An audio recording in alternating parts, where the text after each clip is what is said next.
Hello, everyone, and welcome to Voices of the Podcast, Voices of the Goddess podcast, where we empower, inspire, and uplift women to be the goddesses they are meant to be. I am Julia, the magical PT, where I support mostly women, but men too, if they need it, in healing their bodies and on the level of body, mind, and spirit, because you can't heal one without healing the others. So I am joined here today by my amazing partner in crime, Allison. Hello, Hello, hello. hello, everybody. Am I frozen? Are you frozen? No, I Mom is see you. frozen. You're good. Okay, I'm good. You never know. Okay, my name is Allison Mancini. I'm a holistic nutritionist, and I'm excited to be here today. We were just discussing this, have many careers. So I'm a holistic nutritionist, which you didn't even say this. So we're going to have to come back to you. / human resources director for the Gold Digger Girl, / podcast host. And I think that's it for now. I think we'll just stick with those three right now. So, and / mom, wife, and dog mom. There we go. Now I got it all. Yeah. It's a lot. I'm like it's so much that I don't think I have to talk about all of it every time. So No. I focused more on my healing persona, I like that. and we can talk about the other ones on other shows. But So what I want to talk about right now is we're all bookaholics over here, and because there's not enough time to read, I do this whole Audible book thing. So it's funny, like I love music, but after a while I'm like, I've heard that song a million times. So the books are much more interesting. Even though it's a 10-minute ride, it's amazing how quickly you can get through books. 10 minutes to work, 10 minutes home, here and there.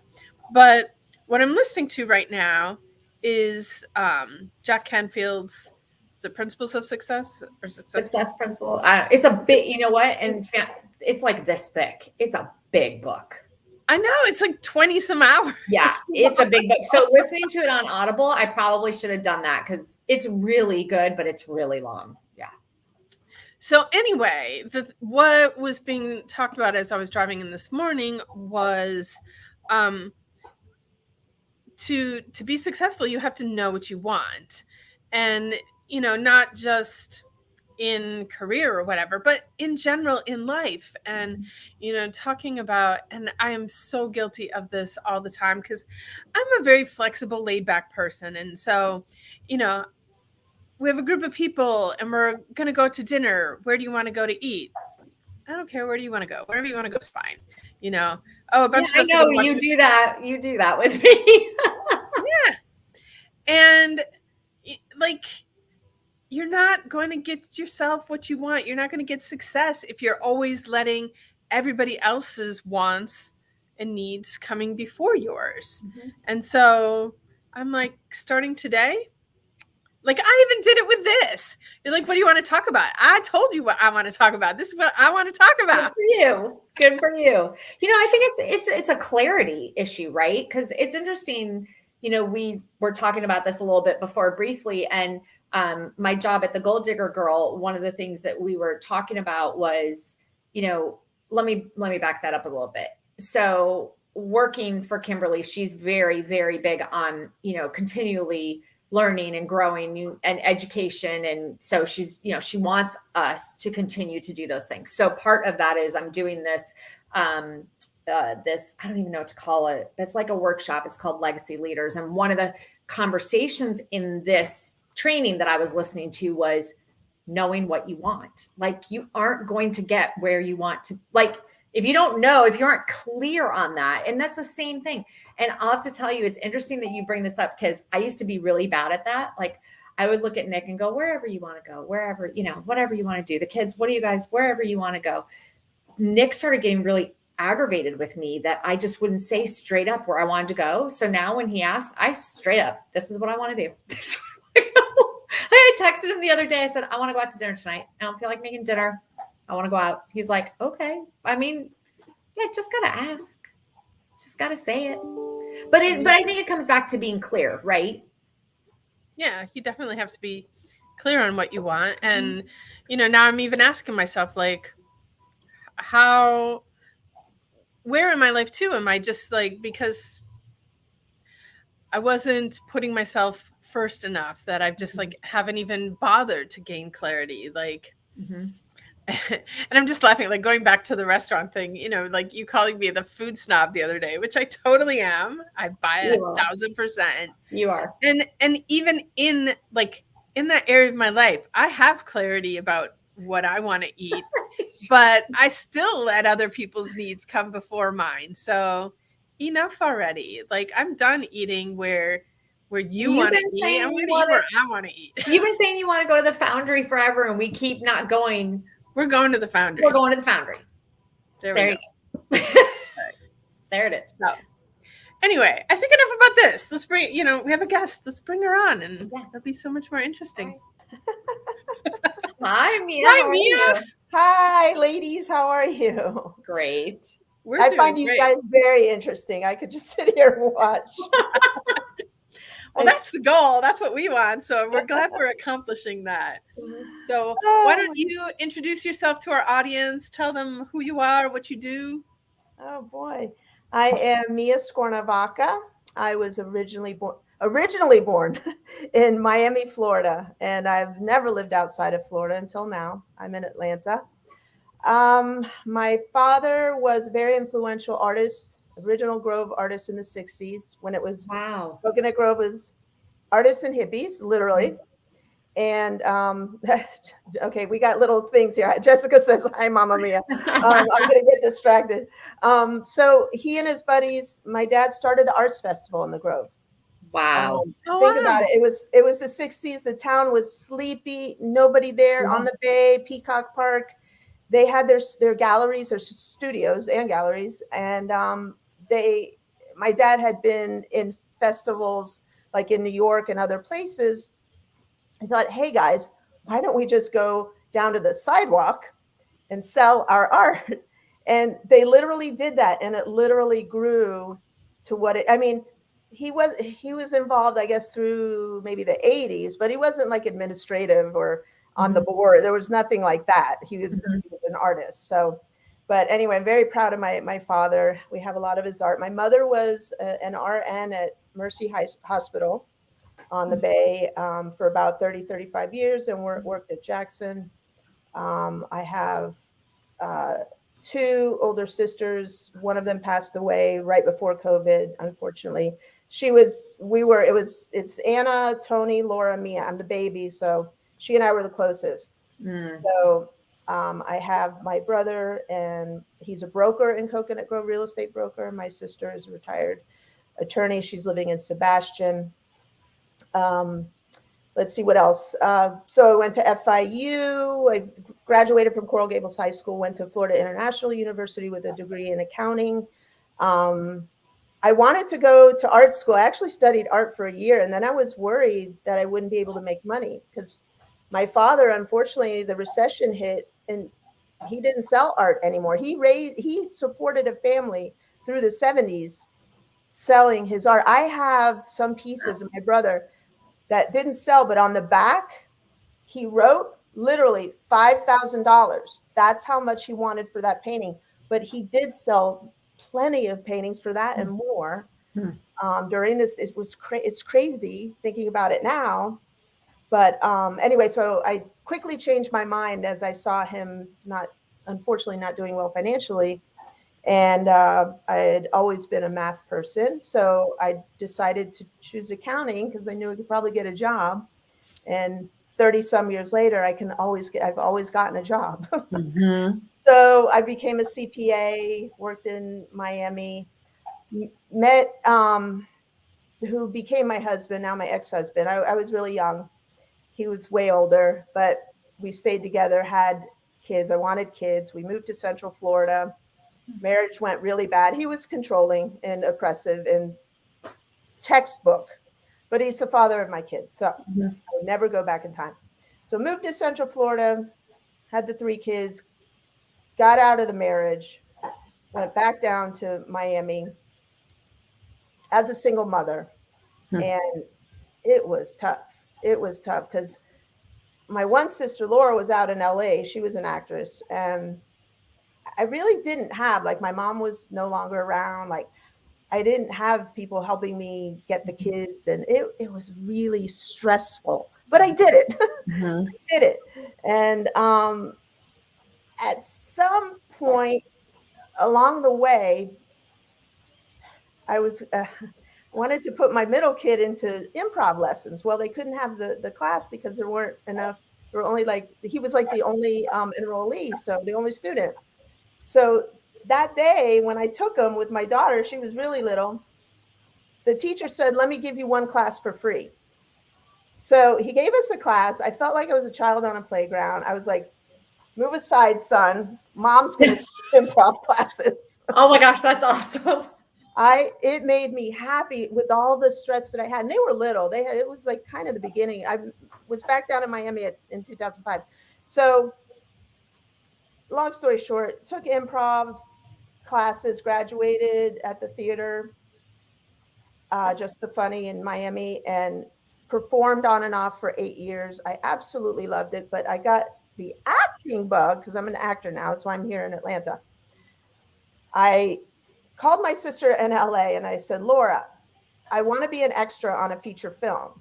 And she said, "Why?" "Well, you have to ask yourself why, because you're going to take a day off from work. Why?" And I said, and mind you, I was already performing now and I liked it. I had never done anything of this sort before. And it kind of came to me very, very naturally. And she supported me. So I said, "I want to feel what it's like to be on a movie set." I know this sounds crazy, but I went and I did it twice, Hollywood feature. I loved it so much. I would have been a gopher. I would have been a runner. I absolutely. So then there weren't really many classes. You couldn't find classes in Miami very much. Mm-hmm. So I actually got an agent. I got headshots. I stayed, I did some auditions here and there. There's not much happening in Miami. Hasn't been for a long time.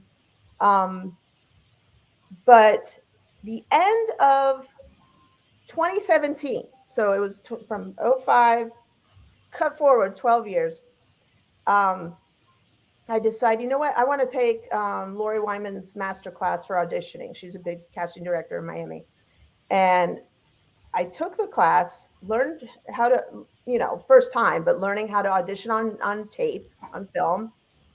And it was very grueling, very hard, but it was great. And I think I grew a lot. Then beginning of 2018, I took we had a couple of classes downtown at a place called Filmgate.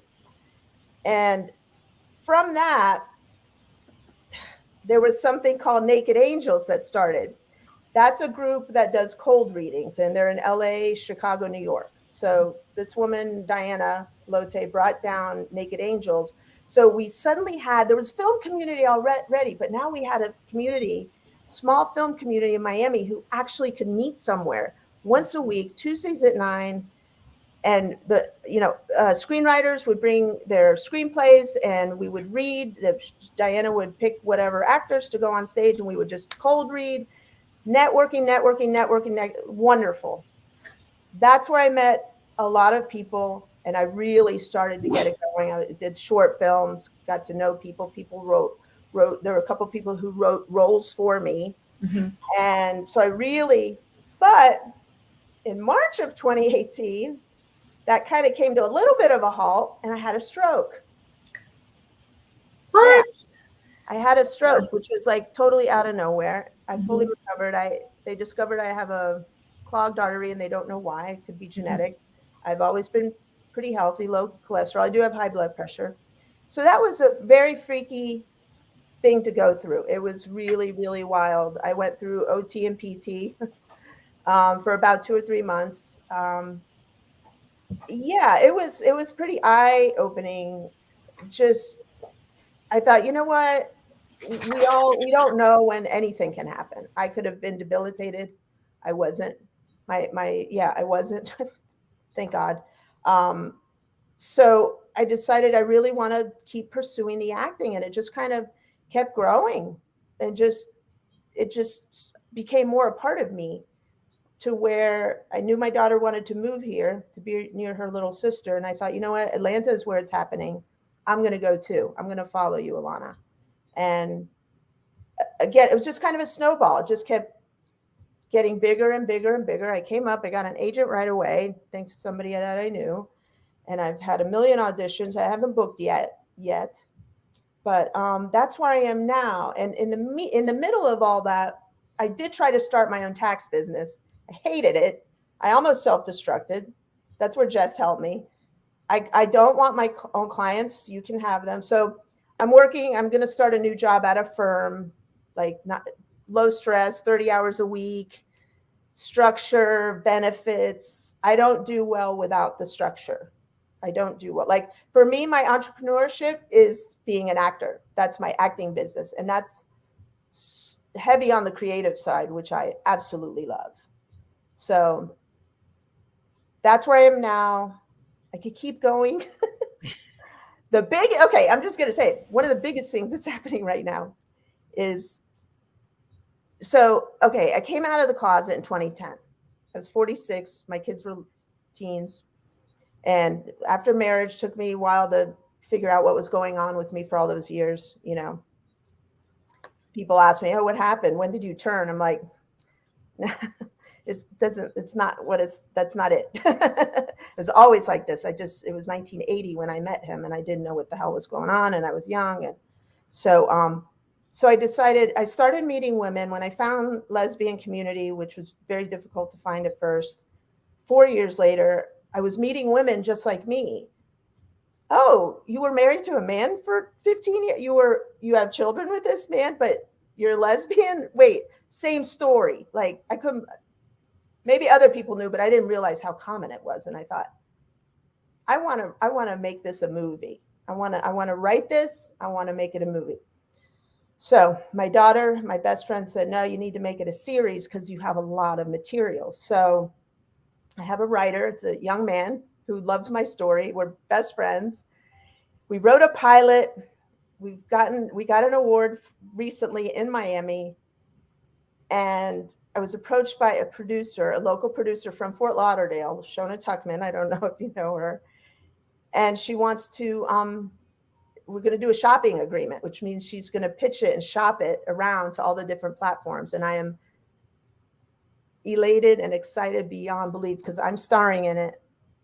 And I want it to get picked up. And I just want to bring it to life because I think it's relatable. And I think people will... It's going to be a dramedy, so hopefully it's fun. I was just going to ask you, is it a drama? Is it like, how is that? Yeah, I like that. It's a dramedy based. I'm really inspired. My writer and I, he actually told me about Fleabag. Yeah. About a year ago. And then I became obsessed with Fleabag and Phoebe Waller-Bridge. And so it's kind of the tone of that, where you have very dark, life is dark and life is funny. Yeah. So we're trying to do that.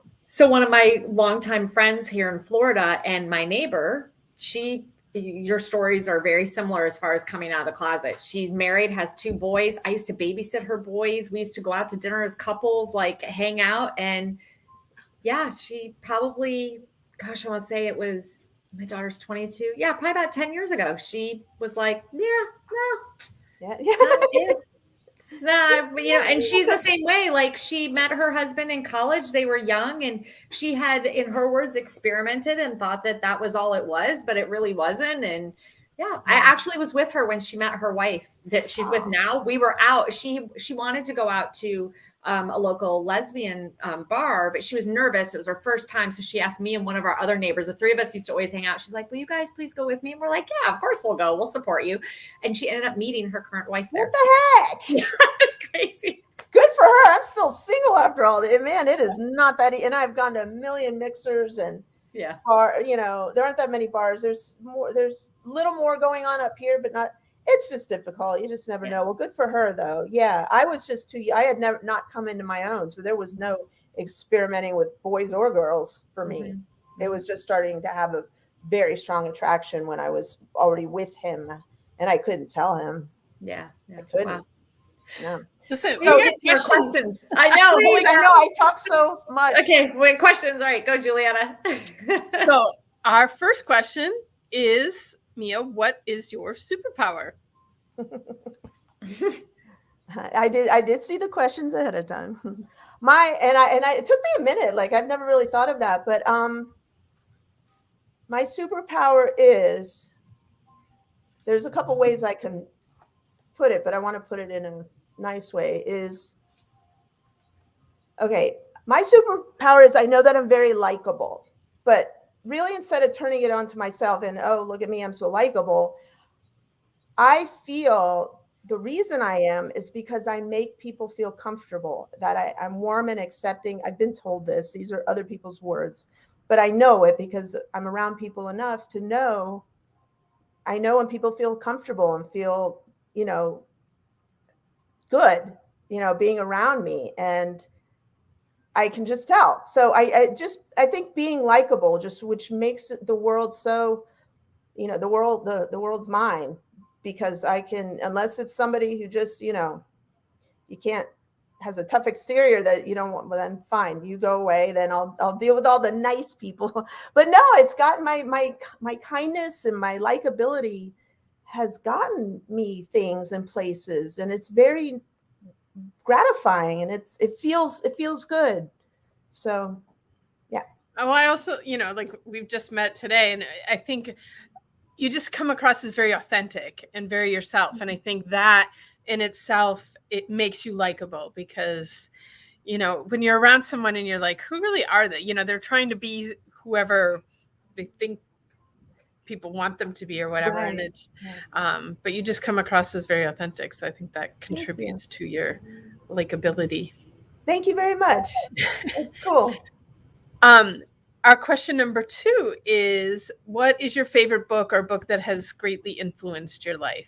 Okay. I always am hesitant to say this around bookies. What did you call yourself? My mom was an avid book reader, and I do Audible because I fall asleep. But this right here, Existential, you know this book? I have not read it, but I'm also laughing because we speak often of a book called Pussy. So I'm sure kink will make some people uncomfortable. Yeah. Existential kink. My daughter, just very briefly, I said to my daughter, I'm renting a room right now. I don't have my own place yet. So my daughter came over and I said, Alana, I said, I have a feeling like sometimes I'm untidy, but not horribly. I don't put the clothes away when I should. And I said, I have a feeling that maybe I like this. She said, oh, Mom, you need to read Existential Kink. And I said, what are you talking about? So when I got it and I'm listening to it for the second time, I started listening to it. I got like overwhelmed. So then I started again. Anyway, basically, having is evidence of wanting. So what we have, I'm saying now, I'm delving into right now of why I'm single. That's like my main thing, because I want a partner. I'm ready for it. And Carl Jung said, until you make the unconscious conscious, it will direct your life and you will call it fate. So it's just, this book for me is mind blowing. I am like getting a lot from it. And I think it'll open my mind more to the things you were talking about. I think I'll be able to see things in a different light because of her. Sounds really good. It sounds really good. Amazing. We'll have to check it out for sure. Yeah. Mm-hmm. All right. Question number 3 is, what is your favorite self-love practice? Oh yeah, I thought about that one too. I don't really have like a traditional, I should, but I don't. And I think I should, like, whether it's yoga, meditation, baths with crystals and candles and all that. I don't do that. Not that I don't like it. I just don't do it. So napping is self-love for me, and going to karaoke is self-love for me. Yeah. That's my self-love. It's great self-love. No, I love that. And I was actually this morning just, having these thoughts in my head, like, and I actually commented it on Facebook in relationship to something that someone else had posted, that I think I would love to eliminate the word should from all language. Like, I don't think we should anything. Like, do what you need, do what you want, do what you feel, but don't do what you should. You're right. Don't should on yourself, as they say. Yep. You know, so Right. like, you know, like, okay, one person's thing is getting a massage, and massages are good for you, but if it doesn't resonate with you, if it's not your thing, then no, you shouldn't do it, because it's not going to give you the self-care that you need. So, Good you know, point. whatever. I'm like, if picking your nose feels good to you, that can be self-care, you know, like, it doesn't matter what it is. It's like, you know, if it makes you feel good and feel better, and it feels like you're taking care of yourself, feels like you're loving yourself, and it's not harming anybody else, Right. that can be your self-love practice. So, Wow. yeah. Good to hear. Thank you. Good to hear. Listen, I practiced self-love of a nap today because I really just needed it. Then I took a nap. So there you go. And I love that people can nap. I can't nap. I feel worse after a nap. So, I'm not going to choose that as my self-love. And that's okay, even though, but if it's your thing, that's awesome. Right. Yep. Oof. All right. Our final question, Mia, is how do you create accountability in your life? Well, I see two aspects. Well, how do I create accountability? I'm just going to, like, the big aspects for me would be work, and then my other work, which is acting, and my other work is being an accountant. So I just got a job. I was trying to do remote for a year. I had no accountability, and I was failing miserably, and I was very, very unhappy. So having a real job, it's going to hold me accountable. Going to an office, having bosses, that for me is good structure. Acting, the accountability that I have really is self-driven, and I'm like stunned to actually have this come out of my mouth, but I'm actually really good at it because I want it so much and I enjoy it so much. So, I mean, yeah, and writing the series with Chris, he and I hold each other accountable. We have weekly Zoom meetings, and so, yeah, that's pretty much it, I think. I love hearing that you say that about, because so for me, I do holistic nutrition. I have my own clients, but I also work for a company, and I do their human resources and help with their students with wellness and their staff and stuff. And there's definitely different levels of accountability for each one of those, right? Like for the job that I do for the Gold Digger Girl, I'm accountable to my boss. I'm accountable to the women that I work with. I'm accountable to the whole team. I'm accountable to the students that I'm there to help, right? For my work, my business, which is definitely harder to hold accountable because no one's bossing me. I'm my boss, right? No one's telling me what to get done. It's me telling me to do it. So I completely hear you and agree. I mean, I think that there is something to be said for the structure of working in an office and for somebody else, for sure.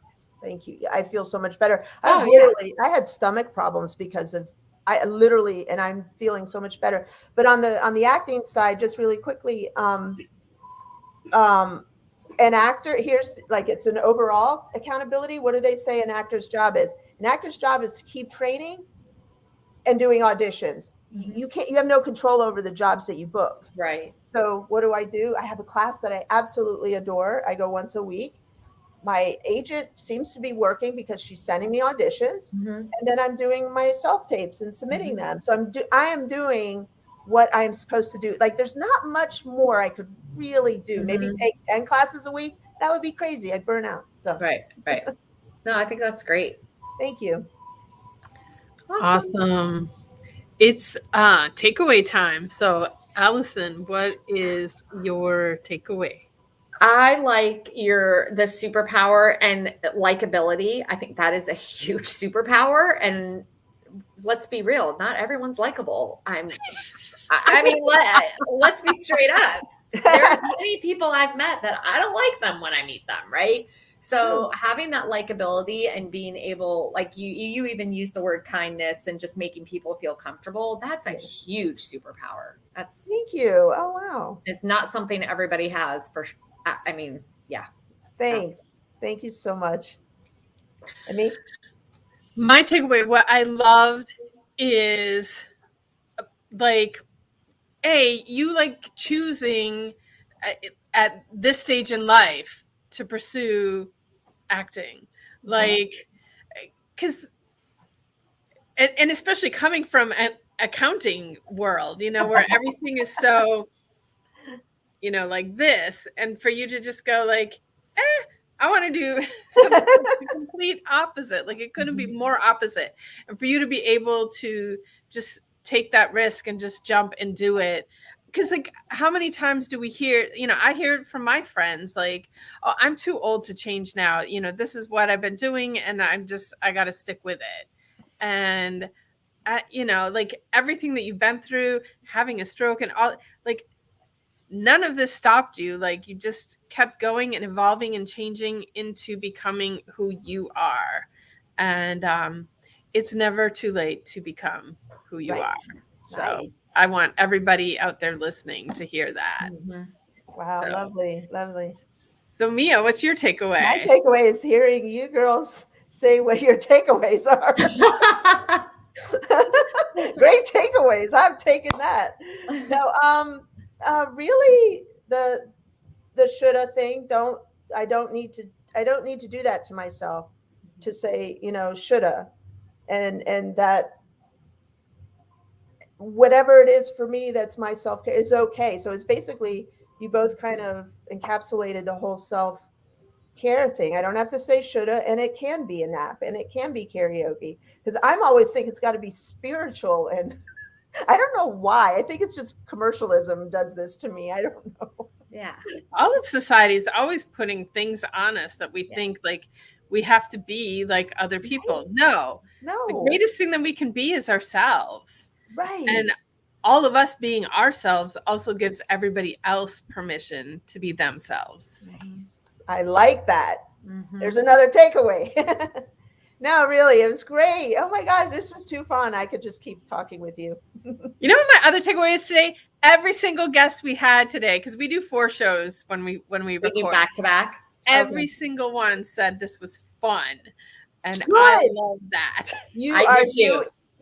You're doing it very well. Well, you're both very likable and pleasant, and we're borrowing your superpower. we try to have fun. Like people, I know, because we realize that people come on here and a lot of times they're nervous. Like, right. And really it's just the 3 of us having a conversation. And so we just have fun with it. And thousands of people are going to listen, but right now it's just us 3. Right. Exactly. So cool. Yeah. I want to know when it comes on. That's very cool. You will. I'm sure Jess will definitely be letting you know for sure. She lets all of our guests know, but she'll for sure let you know. Yeah, she will. She texted me. How long have you been doing this podcast? February. Yeah. Wow. Congratulations. We started talking about it last summer. Okay. And then we decided, I guess, probably August or September. I think we recorded, because wasn't our first one gratitude? So I think we started recording in November, but actually started getting them out there into the world. Yeah. Yeah. Early 2021. So yeah. Congratulations. Do you know Susan Marinello? No, she did gratitude. She's a producer. She produced a film we shot last weekend in Miami. Nice. Yeah. So great. Well, congratulations. I think you're doing a great job. Very inspiring. I've always had that in the back of my mind. I'd love to do a podcast. Maybe I will. I'm excited. I'm excited to hear about your series. I really hope you please let us know what happens 100%. With that, because I think that would be fabulous. I will let you know, because I'm working it. I have an entertainment attorney and a meeting next week, and I'm so excited. That's awesome. Awesome. All right. Well, thanks, ladies. Thank you for joining us, Mia. And thank you to our listeners. And if you've enjoyed what you've heard, please follow, share, subscribe, all that good stuff. And if you'd like to be a guest on our show, visit our website, votgpodcast.com. And there's a form on there you can fill out, and we will get in touch with you to have you on the show. And I want to wish everybody out there a magical day. Thank you.